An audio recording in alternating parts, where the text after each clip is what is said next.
찬송 부르겠습니다. 찬송가 534장입니다. 찬송가 534장 부르겠습니다.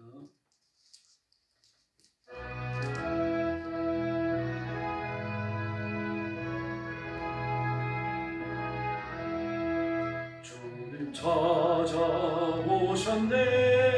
모시어 더리세 가시관을 쏘셨네 모시어 더리세 우리 죄를 속하려 십자가를 지셨네 모라 그셔라 모시어 더리세 오라 성자 모시어 더리세 영광 중에 계신 주 모시어 더리세 헛된 교만 버리고 우리 구주 모시고 영원 복락 누리세 모시어 더리세 겸손한 자 찾도다 모시어 더리세 하늘에서 불어내 모시어 더리세 좋은 자리 드리고 주실 은혜 구하세 하늘나라 세우세 모시어 더리세 주여 내가 믿으니 오소서 주여 완료하오니 오소서 생명 길러 이끄사 슬픈 위로하시고 앞서서 오소서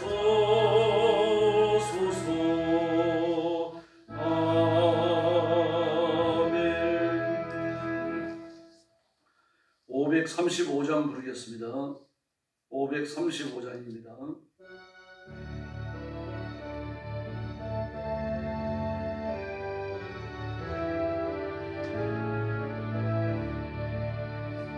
주 예수 대문 밖에 기다려 서서나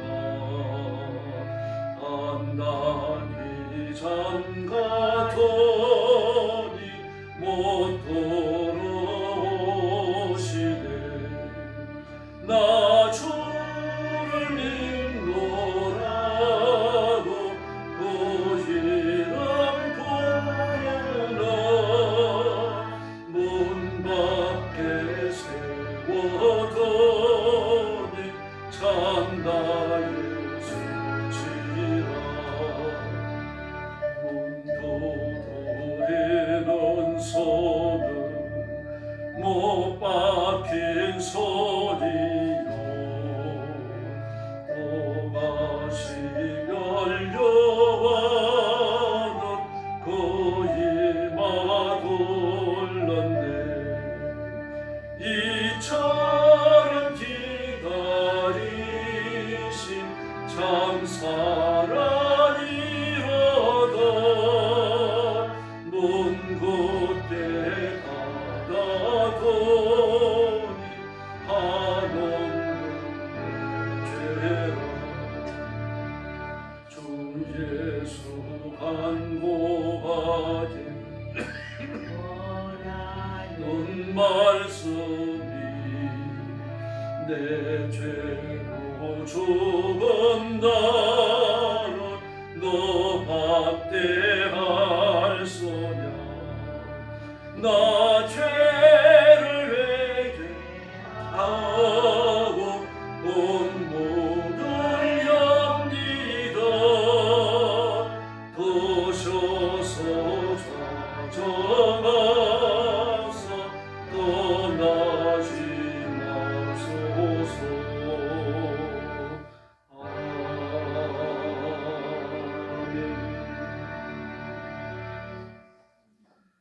신앙 고백하겠습니다.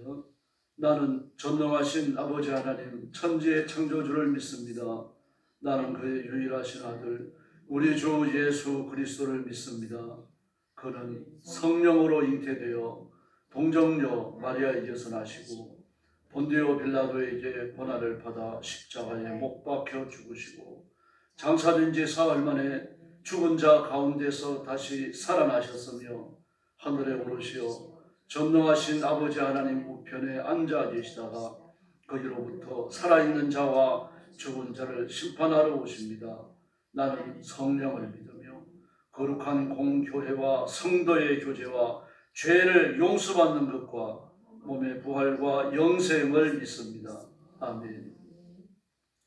자비로우신 아버지 감사합니다. 오늘도 주일 아침 거룩한 시간에 저희들을 불러주시고 하나님 앞에 온 마음과 힘과 정성을 다하여 예배하도록 복 주시니 감사합니다. 이 시간 저희가 드리는 예배가 산제사 되어 하나님 앞에 상달되며 위로부터 주시는 큰 은혜를 드리는 귀한 시간이 되게 하여 주시옵소서.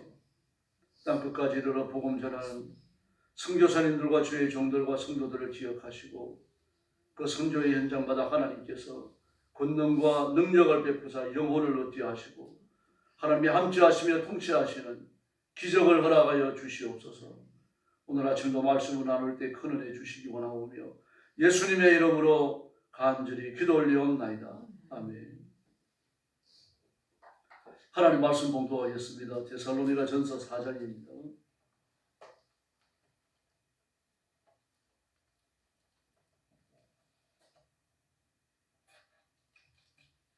1절 말씀부터 제가 먼저 봉독하겠습니다.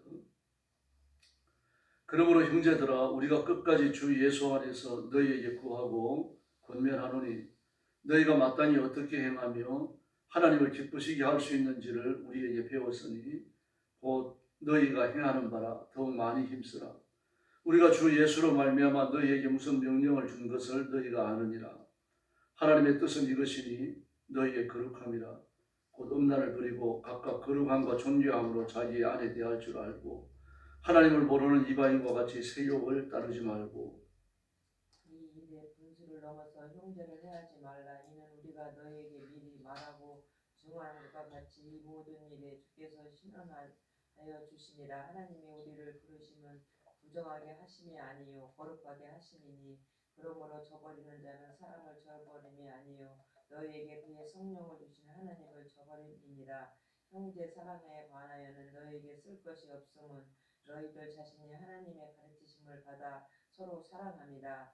너희가 온 마게도냐에서 모든 형제에게 대하여 과연 이것을 행하도다. 형제들아 권하노니 더욱 그렇게 행하고 또 너희에게 명한 것 같이 조용히 자기 일을 하고 너희 손으로 일하기를 힘쓰라.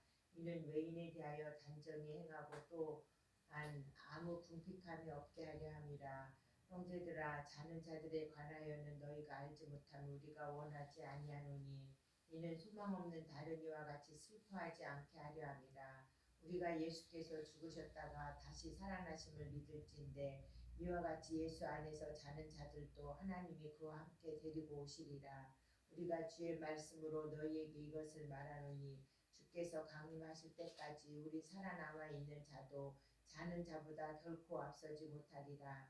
주께서 후령과 천사장의 소리와 하나님의 나팔 소리로 친히 하늘로부터 강림하시리니 그리스도 안에서 죽은 자들이 먼저 일어나고 그 후에 우리 살아남은 자들도 그들과 함께 구름 속으로 끌려올려 공중에서 주를 영접하게 하시리니 그리하여 우리가 항상 주와 함께 있으리라. 마지막 절 같이 봅니다.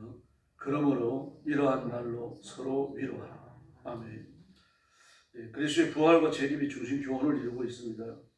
그러나 1절 이하의 말씀을 보면 지금까지 해오셨던 그 교훈에 대하여 연장되는 말씀을 하십니다.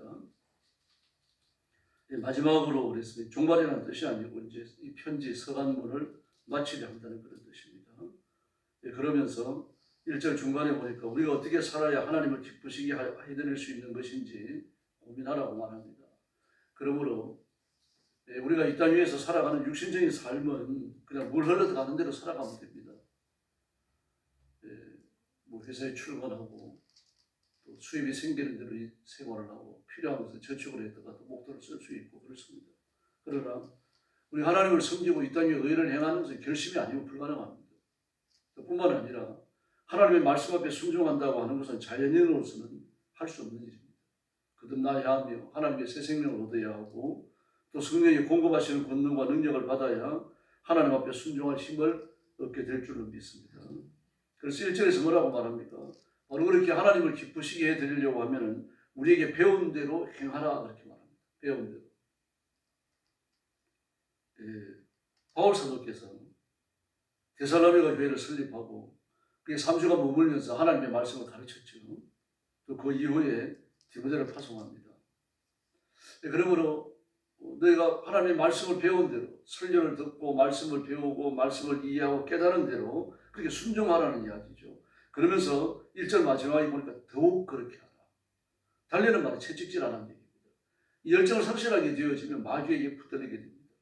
그러므로 신앙생활을 하면서 우리가 영적으로 일정한 페이스를 유지하는 건 대단히 중요한 일입니다. 더구나 2절 이하에 보면은 우리가 주 예수의 이름으로 어떤 지시를 내렸는지 그렇게 말합니다. 지시. 가르친 것을, 설교한 것을 지시라고 말합니다. 근데 우리가 그랬죠. 우리는 바울과 디모데를 염두에 두는 말입니다. 그 외에도 전도하기 위하여 같이 다녔던 일행들이 있습니다. 그러므로 그들이 데살로니가에서 교회가 설립되고 조직되는 그 과정에서 한꺼번에 달려들어 사역했던 것을 알 수 있습니다. 근데 이걸 지시라고 말하고 있습니다. 그 앞에서는 배운 대로라고 말했고 그 다음에 지시로.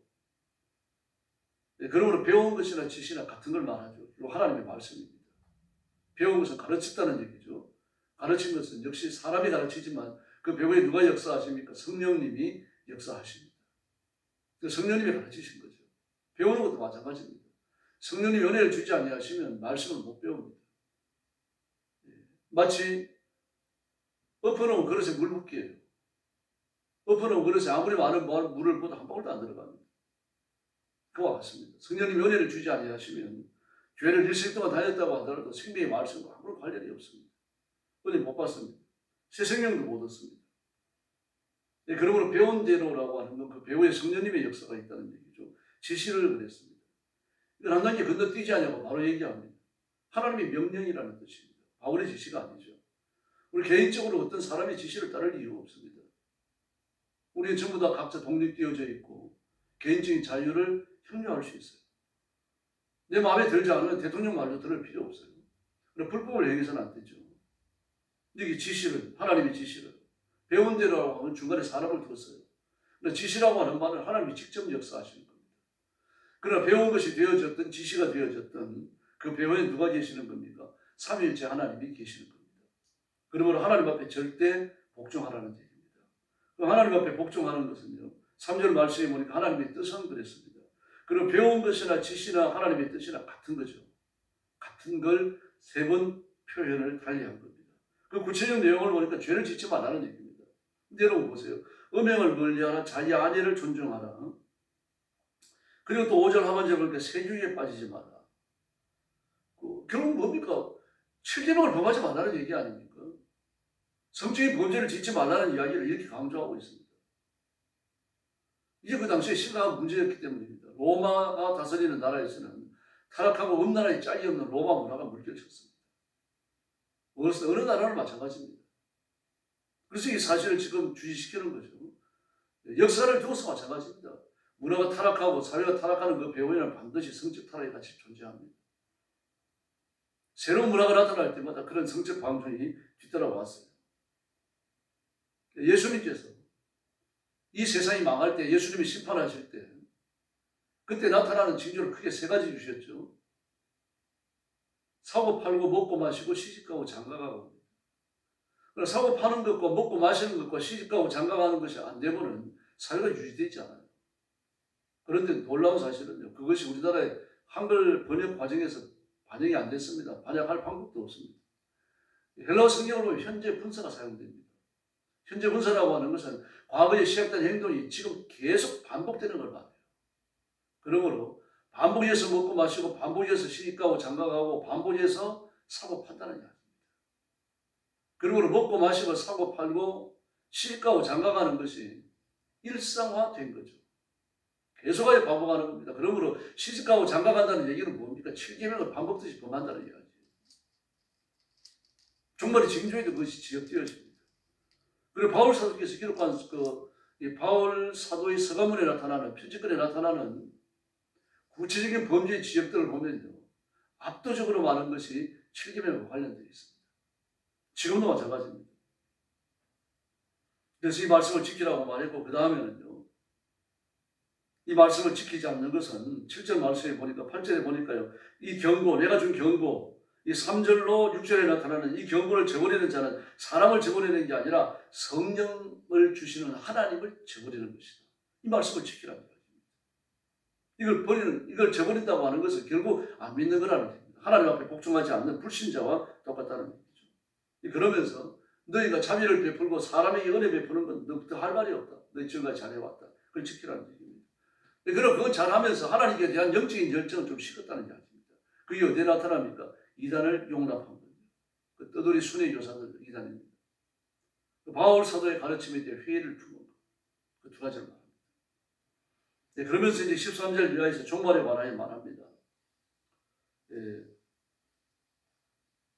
예수님이 이 땅에 역사적으로 살아계셨던 인물이다라고 하는 것에 대해서는 정신 나간 사람이 아니면 반대 안 합니다. 왜냐고 하면요, 예수님께서 역사적으로 살아계셨다는 그런 역사적인 증거물들이 참 넘치기 때문에, 그리고 예수님이 십자가 위에 죽으셨다라고 하는 것도 반대하는 사람은 없어요. 다 고개를 끄덕거립니다. 십자가에 죽었지. 유대인들도 인정하고요. 십자가에 죽으심을 글로 남겼고요. 그 사실 때문에 일어난 변화들도 기록하고 있고요. 그럼 문제는 부활입니다. 예수님의 부활은 다른 부활과 다르죠. 나이선 과부의 아들도 부활했고 나사로도 부활했고요. 베드로 사도는 또 도로가도 부활시켰죠. 그 부활만 있는 건 아니지 않습니까? 백부장의 딸도 부활을 했죠. 그럼 그 부활과 예수님의 부활은 달라요. 왜 그렇습니까? 그 부활은요, 그냥 죽었다가 잠시 살아난 겁니다. 소생은 아닙니다. 소생과 부활은 달라요. 소생은 기절했다가 깨어난 겁니다. 죽은 줄 알았는데 다시 숨쉬더라는 얘기입니다. 예수님은 부활입니다. 소생이 아니에요. 그리고 성경에 나타나는 부활도 부활이지 소생이 아닙니다. 죽었다가 살아났습니다. 분명히. 그럼 그 부활과 예수님의 부활은 다르죠. 왜 그렇습니까? 부활하지만 죽을 육신으로 부활한 겁니다. 부활한 사람들은 다 죽었어요. 예수님의 부활은 영원히 사십니다. 다시는 죽지 않으셔요. 그런 부활을 우리도 체험하는데 예수님이 재림하실 때입니다. 그 이후로 우리는 다시는 죽음을 맛보지 않습니다. 영혼도 육신도. 그 육신과 지금 우리의 육신은 달라요. 이 육신은 이 세상에 제한되어 있습니다. 범죄 아래, 죄의 저주 아래, 하나님의 심판 아래 묶여 있다는 얘기입니다. 그리고 우리는 거듭나서 하나님의 자녀가 되었지만 육신으로는요, 하나님의 저주를 실현해야 합니다. 하나님의 저주를 실현하는 클라이맥스는 뭡니까? 죽음이지 않습니까? 그리고 땅은 육신에 묻고 육신은 사라집니다. 그러나 예수님이 재림하실 때 육신은 부활하는데 예수님과 같이 영원히 죽지 않는 육신을 그때 입습니다. 그런데 예수님이 이미 2000년 전에 입으셨죠. 이걸 못 받아들이는 거예요. 왜 그렇습니까? 인간의 육신이라고 하면 제한되어 있거든요. 이 제한된 물리적 육신을 가지고 영원히 죽지 않을 새로운 육신을 입는다. 이건 받아들일 수가 없죠. 일어난 적도 없고요. 지금도 일어나지 않습니다. 오직 예수님께만 적용되었어요. 그러면은 과거에 일어났던 이 사실입니다. 이게 진짜냐라는 것을 사실이라고 입증하려고 하면 두 가지 작업이 필요합니다. 하나는요, 지금도 그런 일이 일어나는지 재현을 해야 돼요. 재현을 해야 합니다. 그럼 어떻게 재현해야 됩니까? 가정을 세우고 가정이 옳다는 것을 과학적인 실험과 수학적 계산으로 증명하면 됩니다. 이게 사실이에요. 다시 말해서 지금도 죽은 사람이 예수님처럼 영원히 죽지 않을 몸으로 부활하는지 그걸 보면 되는 겁니다. 그 일은 반복되지 않습니다. 개체는 반복되지 않아요. 부활에 대한 해가지고요. 개체는 반복되지 않습니다. 모든 사고는 개체 반복이 일어납니다. 사람도 자식을 낳고 죽지만 그 자식은 영원히 또 다른 자식을 낳고 다른 자식을 낳고 이 개체의 출생이 반복됩니다. 모든 식물과 동물이 마찬가지입니다. 그러나 부활은요, 개체 반복이 되지 않아요. 이례적으로 끝납니다. 그러므로 과학적인 실험과 수학적 계산을 통해 증명할 수 없어요. 그러나 과거의 역사적 사건들이 대부분 그렇습니다. 1차 대전이나 2차 대전이나 세계적인 대전이 두 번이나 있었다. 그럼 이 사실을 과학적인 실험과 수학적 계산으로 재현시켜가지고 증명할 수 있느냐? 할 수 없죠. 전쟁을 또 일으켜야 되는데. 그럼 뭘 보면 합니까? 이런 사실이 일어났다는 과거의 증거물들이 지금까지 있는가? 또 그 시대에 예수님의 부활을 목격한 사람들의 증언과 그 사람들이 남겨놓았던 다양한 증거물들이 지금까지 있는가? 그걸 보면 되는 겁니다. 참으로 넘칩니다. 예수님의 부활에 참여하고 예수님의 부활을 보고 예수님이 일으켰던 그 부활 이후의 기적들을 보고 들은 사람들이 남긴 기적은요, 참으로 넘칩니다. 예수님의 부활을 본 사람들은 수도 없이 많습니다. 예수님이 죽으실 때 무덤을 깨뜨리고 살아났던 사람들, 그들은 살아나서 어디에 있었는지 모르겠습니다만 어쨌든 그 부근에 거하고 있다가 예수님이 부활하셨을 때 예루살렘에 같이 들어가요. 같이 들어가서 우리가 살아난 것처럼 예수도 살아났다고 증언하며 다녔습니다. 12제자가 증인이죠. 예수님이 감람산에서 성천하실 때 500의 형제가 일시에 봤다라고 말했고요. 적어도 그 사람들이 그 사람들이 예수님이 성령을 보내주신다고 하는 약속을 믿고서 마가 요한의 다락방에 모였고 그들 중에 120명은요 성령님이 오실 때까지 기다렸어요. 예수님의 부활에 대해 가지고요 전인과 증거물을 찾는다는 게 수도 없이 많습니다. 이게 부인할 수 있는 일이 아니에요. 그러면은 예수님의 부활을 인정하고 나면 문제가 생깁니다. 왜 그렇습니까? 예수님을 믿어야 됩니다. 예수님이 부활하셨는데 예수님을 믿지 않는다고 하면 그 다음에 심판입니다. 그러므로 예수님의 부활을 인정하지 않는 거죠. 부활을 인정하지 않아야 심판도 인정하지 않는 겁니다. 그걸 인정하지 않는다고 없습니까? 안 일어나는 겁니까? 인정하지 않는다고 안 일어나는 게 아닙니다. 최규식이 없다 막 그러면서 막 TV에서 외치고 신문을 써내고 말입니다. 무슨 인터넷에 소식을 올리고 그런다고 해서 죄가 없는 겁니까? 존재하잖아요. 예수님이 부활하셨다는 사실을 아무리 부인하고 인정하지 않는다 그래가지고요 일어났던 역사적 사실은 전혀 사라지지 않습니다. 그런데 그걸 인정하고 나면 예수님의 부활을 인정하고 나면 믿어야 됩니다. 믿지 않으려고 하니까 그 구실이 뭡니까? 부활을 부정하는 것으로 나가는 거죠. 그러나 예수님의 부활은 수행하기 어려운 게 아니라 불가능해요. 예수님의 부활이 가지는 상징이 너무 크기 때문입니다. 그럼 왜 부활하셨습니까? 이유는 하나밖에 없죠. 하나님께서 죄인들의 죄를 사하시는 유일한 방법이 예수님의 죽으심과 부활과 성령님의 오심입니다. 이 세 가지는 세 가지 사건이 아니라 세 가지 사건처럼 보이지만 하나의 사건이에요. 이 셋 중에 하나만 없어도 예수님은 쉬워한 겁니다. 십자가에 죽지 않았는데 죽으셨다. 잠시 기절했다가 살아났다는 소생이죠.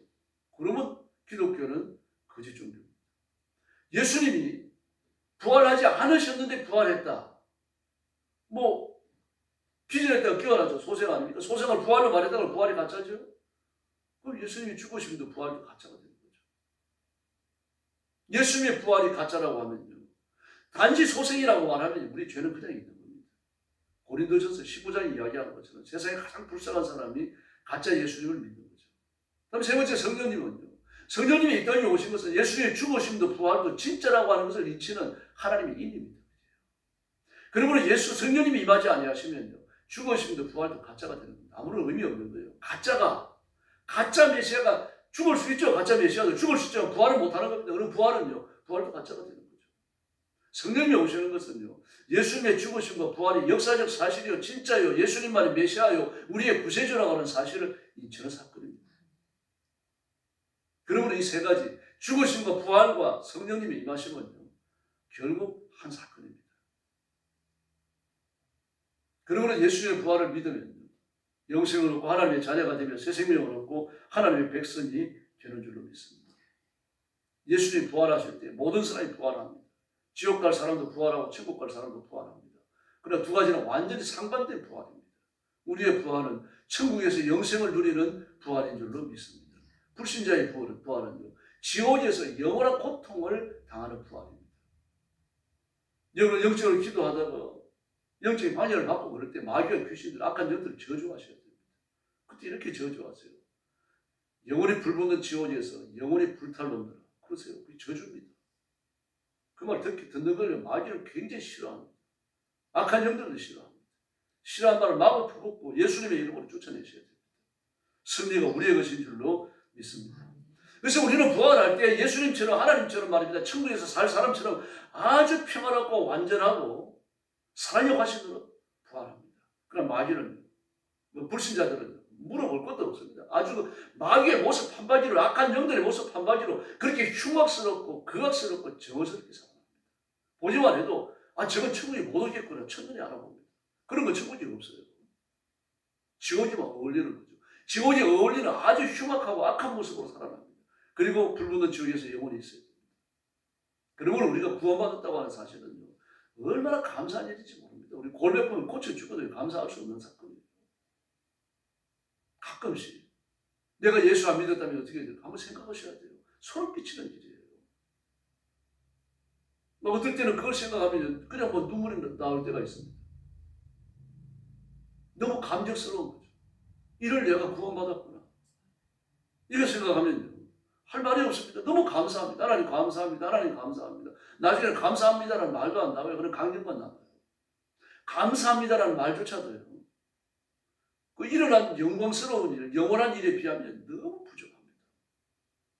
우리가 사용할 언어가 그거밖에 없다는 것이요, 원망스러울 때도 있어요.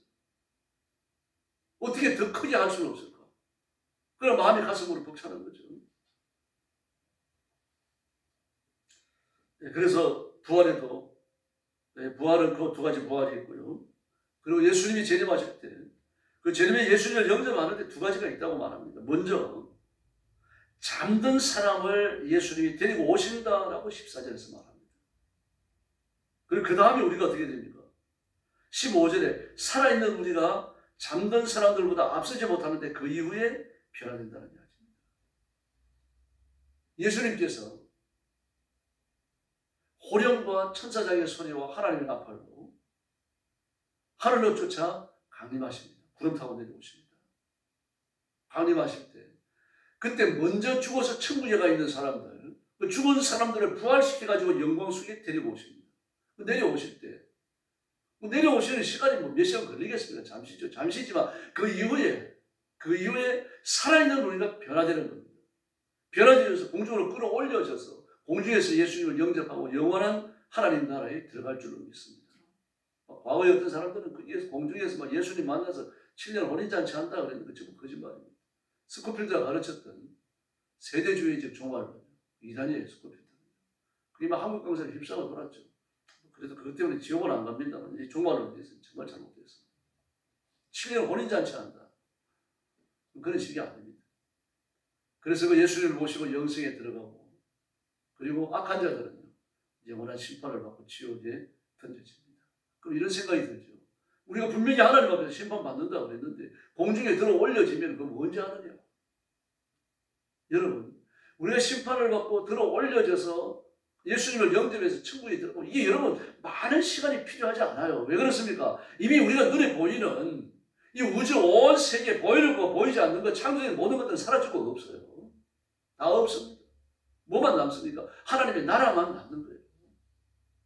시간의 흐름이 있습니까? 장수의 변화가 있습니까? 뭐가 있습니까? 아무것도 없습니다. 영적으로 시료하지만요, 장수와 시간의 제한을 안 받습니다. 그러므로 영원히 그 앞에서 심판을 받아갖고 영원한 지옥에 던져지고 천국에 들어가고, 이게 무슨 장수나 시간의 제한을 받아갖고만 순서적으로 착착되고 그런 게 아니라는 얘기입니다. 시간적으로 되고요. 물론 심판이 먼저입니다. 순서를 보자면요, 심판이 먼저고 그 다음에 천국과 지옥으로 들어가야 되는 겁니다. 그러나 실제적 사건이 일어나고 시간적으로 본다면요, 그럼 모두 동시에 일어납니다. 우리가 바라볼 때, 지금 우리 육신을 갖고 생각할 때 시간을 생각하고 장소를 생각하고 도대체 하나님의 보좌는 어디에 펼쳐질까? 예수님이 어디에 오실까? 감남산에 오시나 남산에 오시나 무슨 미군이 오시나? 그런 시간을 싹 접으셔야 됩니다.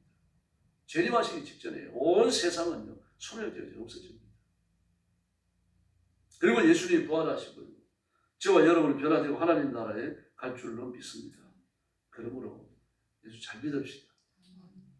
달란트 비유가 이야기하는 것처럼 충성스럽게 일해가지고 이익을 남겨야 됩니다. 내가 한 달란트를 받았다 그러더라도요, 그걸 싸가지고 넣어놔서는 안 됩니다. 그 최대한 활용을 해야 됩니다. 반 달란트를 이익을 남기든 10분의 1 달란트를 이익을 남기든 어쨌든 이익금을 주님께 드려야 돼요. 뭐라고 말씀하십니까? 그걸 은행에 넣었다가 내가 이자라도 받게 해야 될 게 아니냐, 그렇게 말씀하십니다. 정 할 수가 없다고 하면 남이 하는 데 가가지고 보조라도 하라는 이야기예요. 정할 게 없다고 합니다. 그렇게도 해가지고 하나님 앞에 충성하라는 이야기입니다. 그러므로 열심을 다해서 이겨나고 하나님 앞에 전적으로 충성하고 그리고 재림하시는 예수님 앞에 상받는 성도들이 되기를 예수님의 이름으로 축원합니다. 기도하겠습니다. 자비하신 아버지 하나님 감사합니다. 부활의 비밀을 모르는 사람들, 믿지 않는 사람들이 입방안을 짓고 부활을 헛된 것으로 알고 신화나 전설로 돌립니다. 하나님의 말씀이 사람들에 의해서 배역당하고 무시당하고 있지만 그러나 우리는 하나님의 영광을 믿고 예수님의 부활을 믿으며 우리도 부활될 것을 믿습니다. 부활의 신앙을 가진 사람답게 하나님 앞에 철저히 순종하도록 도와주시옵소서. 온 힘과 마음과 정신과 생명까지 바쳐 순종하게 하시고 하나님을 사랑하며 하나님 앞에 영광 돌리는 삶을 중단하지 않도록 역사해 주시옵소서. 주신 사명을 따라 충성하고 그리고 하나님 앞에 받을 상급을 기다리면서 온 힘을 다하여 하나님 앞에 우리 자신을 드리는 헌신을 계속하도록 역사해 주시옵소서. 그리고 마침내 남은 생명까지 주님 앞에 바치는 우리 인생이 되게 하여 주시옵소서. 그러나 우리의 생각과 결심만 갖고 할 수 없사오니 성령의 연사를 주시고 성령의 권능을 주시고 성령께 붙들리는 귀한 성도들을 되게 하여 주시옵소서. 오늘도 주의를 주셔서 감사합니다. 예배 시간에 성령님 능력과 권능으로 불러 임하여 주시고 온 성도들이 은혜 받는 축복의 주일이 되게 하여 주옵소서. 예수님의 이름으로 간절히 기도 올리옵나이다. 아멘. 주기도 드리겠습니다. 하늘에 계신 우리 아버지, 아버지의 이름을 거룩하게 하시며 아버지의 나라가 오게 하시며 아버지의 뜻이 하늘에서와 같이 땅에서도 이루어지게 하소서. 오늘 우리에게 일용할 양식을 주시고 우리가 우리에게 잘못한 사람을 용서하여 준 것 같이 우리 죄를 용서하여 주시고 우리를 시험에 빠지지 않게 하시고 악에서 구하소서. 나라와 권능과 영광이 영원히 아버지의 것입니다. 아멘. 합심 기도하겠습니다. 자비하신 아버지 하나님 감사합니다. 오늘 아침 저희를 긍휼히 여기시고 주의 손으로 만지시고 붙드셔서 하나님을 하나님의 능력과 권능과 권세를 주의 말씀을 따라 신뢰하겠습니다.